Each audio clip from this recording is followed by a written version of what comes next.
All right, Zorp, the concept we're digging into today is a big one. It's an idea that really pushes the boundaries of how we humans even think about, well, thinking. It asks a pretty wild question. What would a truly perfect mind even look like? And it all kicks off with this one very powerful phrase. Computational perfection that is beyond human intelligence. Perfection? Anya, for my report to be accurate, I have to be precise. The term perfection suggests a complete and total absence of error. Is such a thing even possible in a thinking being? You know, that's exactly the right place to start. It is a strange idea, even for us. So let's do this right. Let's break it down piece by piece. And you're spot on. Focusing on the idea of error is the key. Okay, so to be absolutely clear for my log, does perfection in this human context mean a total lack of mistakes? Like no miscalculations, no bad judgments, no, what do you call them, oops moments? That's it exactly. Not a single oops moment ever. The whole concept really hinges on that idea of absolute total flawlessness. So let's talk about the nature of this so-called perfection, because once you get that, the rest of it clicks into place. So, the first thing to get is that this doesn't actually exist in the real world, at least not yet. It's more of a theoretical goal, a North Star to aim for.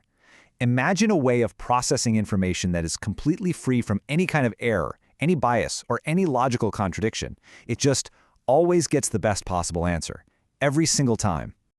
And this is where it gets really different from how our brains work. I mean, think about it, Zorp. We humans are constantly using emotional bias and mental shortcuts. We call them gut feelings or intuition. It helps us make decisions fast. But this ideal? It's the total opposite. Just pure, cold logic, with none of that messy biological stuff getting in the way. I see.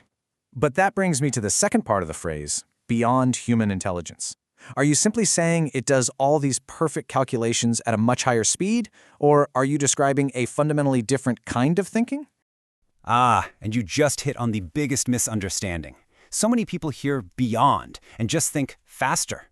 But you're right to question that. We're talking about something else entirely. It's a difference in quality and scope, not just quantity or speed. Okay, think of a game like chess. A human grandmaster, one of our best, might see 20, maybe 30 moves ahead. They're relying on years of experience and intuition. But this computational ideal, it would see every single possible move, all at the same time. It's not just playing the game faster, it's seeing the entire system in a way a human mind literally can't.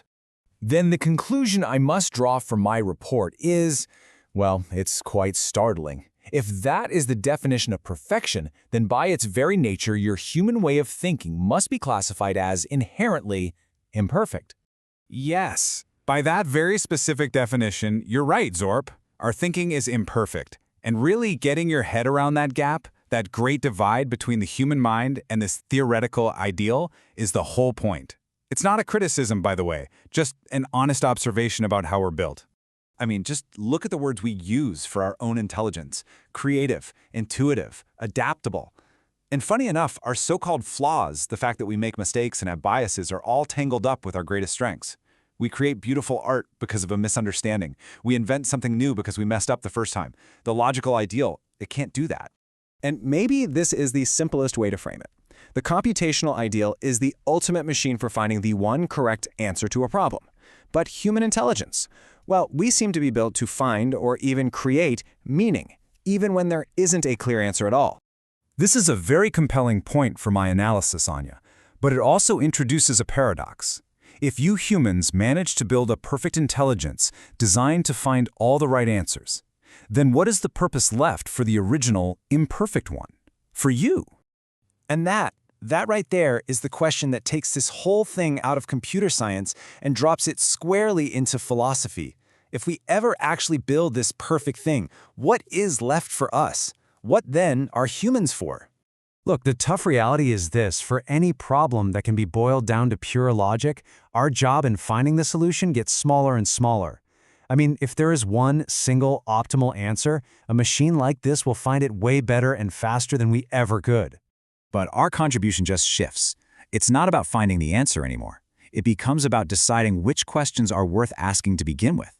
A perfect intelligence can figure out how to cure a disease, sure, but it can't tell you why a life is worth saving in the first place. That's our job. We supply the purpose, the curiosity, the why. Which leaves us with one last massive question. The final entry for your report, Zorp.